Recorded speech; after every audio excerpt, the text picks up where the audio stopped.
सबसे पहले tag words math पे बात करते हैं कि मैथ के जो टैग वर्ड्स हैं इस पे आपके 15 नंबर, यहाँ से 15 नंबर मैं आपका पक्का कर रहा हूँ मैथ का पेडागोजी से। इसको अगर आप देखते हैं तो चलिए स्टार्ट करता हूँ। यहाँ पे देखिएगा, सीटेड गणित पेडागोजी, मैथ पेडागोजी के पॉजिटिव टैग वर्ड्स, अगर ये टैग वर्ड्स किसी ऑप्शन में दिखते हैं वो ऑप्शन आपका सही होगा और इसी के आधार पे आपको आंसर सेलेक्ट करना होगा। एक चीज और बताता हूं, सीटेट के प्रश्नों को अच्छे से पढ़ा जाता है, ऑप्शंस को भी अच्छे से पढ़ा जाता है और हमेशा सकारात्मक होकर के आंसर दिया जाता है। जो उसमें से पॉजिटिव ऑप्शन होगा वो आपका सही होगा, ठीक है। और टैग वर्ड्स के हिसाब से आप आंसर सर्च कर लेंगे, ठीक है। चलिए यहाँ पे देखिए, तार्किक चिंतन यदि किसी ऑप्शन में है तो ये ऑप्शन आपका सही होगा। तार्किक चिंतन को इंग्लिश में लॉजिकल थिंकिंग कहा जाता है। इसका मतलब होता है गणित का मुख्य लक्ष्य होता है बच्चों के अंदर तार्किक चिंतन होना चाहिए, ठीक है। तार्किक चिंतन करने की क्षमता विकसित करनी चाहिए अगर आप एक गणित के टीचर हैं तो, ठीक है। अगर आप गणित के प्रश्नों को सॉल्व कर रहे हैं तो आप ये सोचा करिए आप एक गणित के टीचर हैं, ठीक है। तो गणित के हिसाब से आप जो है बच्चों को ये बता पाएंगे, ठीक है। यहाँ पे देखिएगा, दूसरा आपका है गणितीयकरण, मैथमेटाइजेशन, यानी बच्चों की सोच का गणितीयकरण करना चाहिए, ये भी पॉजिटिव टैग वर्ड्स है। फिर व्यवहारिक या दैनिक जीवन, बच्चों को जो गणित है उनके व्यवहारिक या दैनिक जीवन से जोड़ करके पढ़ानी चाहिए। ये नहीं कि जोड़ घटाना गुणा भाग पढ़ा दिए और बच्चे जो है कि बाजार में मार्केट में कुछ खरीदने के लिए कैलकुलेशन कर ही नहीं पा रहे हैं। इसलिए बच्चों को जो है कि एकदम व्यवहारिक गणित पढ़ानी चाहिए और दैनिक जीवन में जोड़ने वाली गणित पढ़ानी चाहिए। देखते होंगे बच्चे कई बार क्लास में तो गणित के क्वेश्चंस लगा लेते हैं लेकिन बाहरी तरीके से क्वेश्चन उसका यूज नहीं कर पाते हैं। तो यहाँ पे देखिए गणित को बाहरी दुनिया से जोड़ना, तो एक टैग वर्ड्स तार्किक चिंतन, दूसरा गणितीयकरण, तीसरा व्यवहारिक दैनिक या जीवन। समझ में आ रहा होगा, एक एक चीज बस समझते चलिए, सिर्फ लिखने से नहीं होगा, समझना पड़ेगा। यहाँ पे समझ और बोध, भाई अंडरस्टैंडिंग, यानी कि बच्चों को रटने की बजाय उनकी अवधारणा को समझाना चाहिए, उसके कॉन्सेप्ट को समझाना चाहिए। जैसे बच्चों को आप रटा रहे हैं 2+2 4 होगा, 2+2 4 होगा, बच्चा रटे जा रहा है रटे जा रहा है, पता चला 3+2 आ गया तो बता रहा है 4 होगा। गलत हो गया कि नहीं हो गया? तो ये रटना हो गया। जब वो समझा रहेगा 3 होता है ये और ये 2 है, जब जोड़ते इसमें है, मतलब कॉन्सेप्ट उसको सिखाइए, समझाइए, ताकि जोड़ का कोई भी सवाल आ जाए तो लगा ले, ठीक है। तो अवधारणा का मतलब होता है उसके कॉन्सेप्ट को समझाना, न कि रटाना। तो बच्चों के अंदर समझ और बोध विकसित करना चाहिए, बच्चों को प्रोत्साहित करना चाहिए। प्रोत्साहित का मतलब मोटिवेट करना चाहिए ताकि बच्चे अपने खुद से सीख सकें, ठीक है। इसको इंग्लिश में इनकरेज, यानी बच्चों को गणित सीखने के लिए गणितीय गतिविधियों के लिए बढ़ावा देना चाहिए। तो प्रोत्साहित करना किसी ऑप्शन में है तो आपका सही होगा। यहाँ पे विभिन्न रणनीतियां या तरीके, बच्चों को विभिन्न विभिन्न तरीके से अलग अलग तरीके से पढ़ाना चाहिए ताकि बच्चों का रुचि उसमें जागृत हो। तो ये सब टैगवर्ड्स आप देख लेंगे, तार्किक चिंतन, गणितीकरण, व्यवहारिक दैनिक जीवन, समझ और बोध, प्रोत्साहित करना, विभिन्न तरीके से रणनीति अपनाना। भाई अपने आप को ना एक फ्लेक्सिबल टीचर, एक मान करके गणित का टीचर, आप किस एंगल से सोचा करिए बच्चे को हम कितना बेहतर पढ़ा सकते हैं, आप खुद सही कर लेंगे, खुद समझ में आपको आने लगेगा। ये समझ में आ गया होगा? हाँ सर, आगे चलते हैं। यहाँ पे कुछ और टैगवर्ड्स यहाँ पे दिए गए हैं।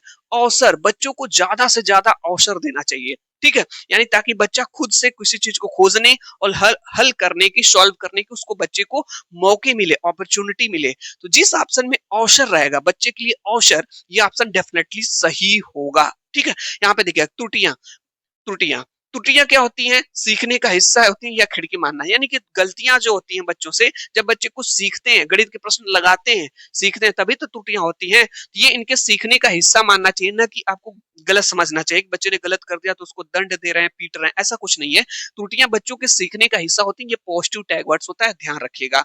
लचीलापन, फ्लेक्सिबिलिटी होनी चाहिए, यानी गणितीय सोच में लचीलापन होना चाहिए। यानी कि अगर आप एक शिक्षक हैं तो आपके पढ़ाने की शैली में, शिक्षण विधियों में फ्लेक्सिबिलिटी होनी चाहिए, लचीलापन होना चाहिए। बेस्ट ऑप्शन ये है। आगमनात्मक विधि, आगमन विधि ये होता है। आगमन विधि का मतलब ये होता है, देखिए आ में ये है कि नहीं, ऊ है, ऊ से मतलब क्या हो जाएगा? उदाहरण। पहले बच्चों को उदाहरण देना चाहिए, उसके बाद नियम पढ़ाना चाहिए, ठीक है। ये नहीं कि पहले नियम रटा रहे हैं, परिभाषा रटा रहे हैं, फिर उदाहरण दे रहे हैं, ऐसा आप नहीं कर सकते। पहले बच्चों को उदाहरण दीजिए, फिर उसके बाद नियम पढ़ाइए। समझ में आ गया? ये सब पॉजिटिव टैग वर्ड्स थे। अवसर, त्रुटियां, लचीलापन, आगमन विधि, ये सारी चीजें समझ में आ गया होगा। हाँ, अब इसके निगेटिव टैग वर्ड्स को देख लीजिए। अगर ये सब ऑप्शंस में आते हैं तुरंत निग्लेक्ट, वो ऑप्शन आपका सही नहीं होगा। ठीक है, ऑप्शन आपका सही नहीं होगा। कहें सर कौन सा, जल्दी से स्क्रीनशॉट ले लीजिए, मैं साइड हो जा रहा हूं ताकि आपको पता रहेगा। एक बार स्क्रीनशॉट ले लीजिए आप लोग। ठीक है, यदि किसी ऑप्शन में कंठस्थ करना या रटना, बच्चे को मैंने कहा ना, आप रटा नहीं सकते किसी चीज को, बच्चे के अंदर अवधारणा की शक्ति विकसित करनी होगी तभी। तो रटना कंठस्थ करना निगेटिव टैग वर्ड्स नहीं होगा। उच्च शिक्षा के लिए यानी फॉर हायर एजुकेशन, केवल अगली क्लास के लिए, बच्चे को आप बस इसलिए पढ़ा रहे हैं कि ताकि बच्चा अगली क्लास में प्रमोट हो जाए, अगली क्लास में प्रमोट हो जाए, बिल्कुल ऐसी बात नहीं होनी चाहिए। बच्चों को रोजगार के लिए, भाई ये आप एक तरीके सोच सकते हैं सही है, लेकिन इसमें सही नहीं यहाँ पे है। तो रोजगार के लिए नहीं, फॉर एम्प्लॉयमेंट, केवल नौकरी के लिए पाने के लिए जो है बच्चों को पढ़ाना नहीं चाहिए। बच्चों को इसलिए पढ़ाना चाहिए ताकि वो आगे चल करके बेहतर और अच्छा इंसान बन सके। तो ये ऑप्शन आपका सही नहीं है।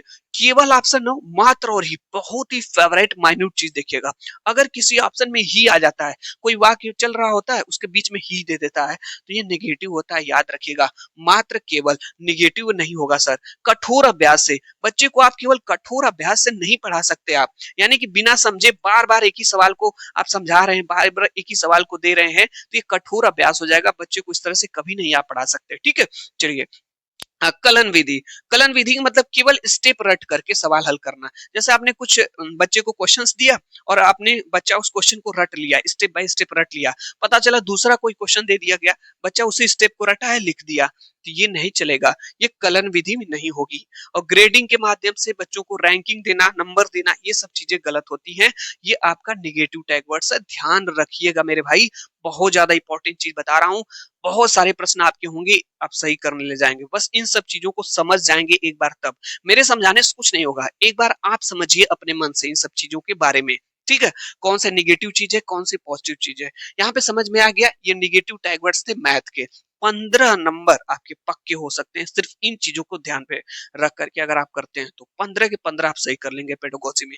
यहाँ पे देखिएगा, चलिए, ये सबसे ज्यादा महत्वपूर्ण है, जो टीएलएम से आपसे क्वेश्चन पूछा जाता है मैथ में, और कई लोग जब इसको नहीं पढ़े रहते हैं तो समझ नहीं पाते हैं। ठीक है, एकदम इजी वे में बताने वाला हूं, ध्यान से समझिएगा आप लोग। ठीक है, गणितीय उपकरणों के नाम, इंपॉर्टेंट टूल्स नेम है, जिसके माध्यम से, अगर आप एक गणित के टीचर हैं, जब बच्चों को इनके माध्यम से आप पढ़ाते हैं तो बच्चा बड़ी आसानी से प्रयोग से सीख जाता है। ये एक प्रकार के मटेरियल है, एक प्रकार के सामग्री होते हैं। जैसे पहला हमारा पास है अबेकस है, दूसरा जियो बोर्ड है, ग्राफ पेपर के माध्यम से, डाइंस ब्लैक के माध्यम से, 10 ग्राम के माध्यम से। ठीक है, लेकिन आप कहेंगे सर ये सब होते क्या हैं, ये क्या सिखाते हैं बच्चों को। देखिएगा, अबेकस के माध्यम से, देखिए अबेकस के माध्यम से बच्चों को गिनती और स्थानीय मान, यानी कि गिनती, बच्चों को गणना सिखाना हो, गिनती सिखाना हो, या स्थानीय मान सिखाना हो, इकाई, दहाई, सैकड़ा, वंस, टेंस, हंड्रेड सिखाना हो, तो अबेकस का प्रयोग करिए।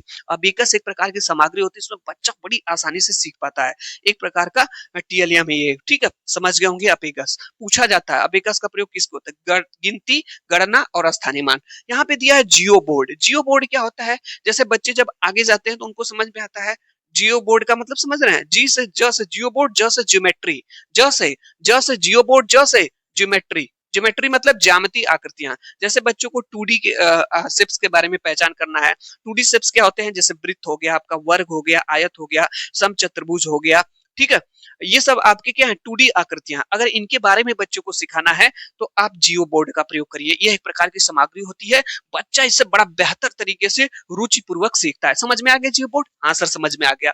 ग्राफ पेपर सर क्या होता है, ग्राफ पेपर, ग्राफ पेपर दशमलव संख्याओं को समझाने के लिए। अच्छा, बच्चे को दशमलव संख्या के बारे में समझाना है तो ग्राफ पेपर का प्रयोग कर सकते हैं। ग्राफ पेपर में ऐसे छोटे छोटे बिंदु बने रहते हैं, आप देखे होंगे ऐसे। ठीक है, तो ग्राफ पेपर याद रखिएगा किसके लिए, दशमलव संख्याओं के लिए।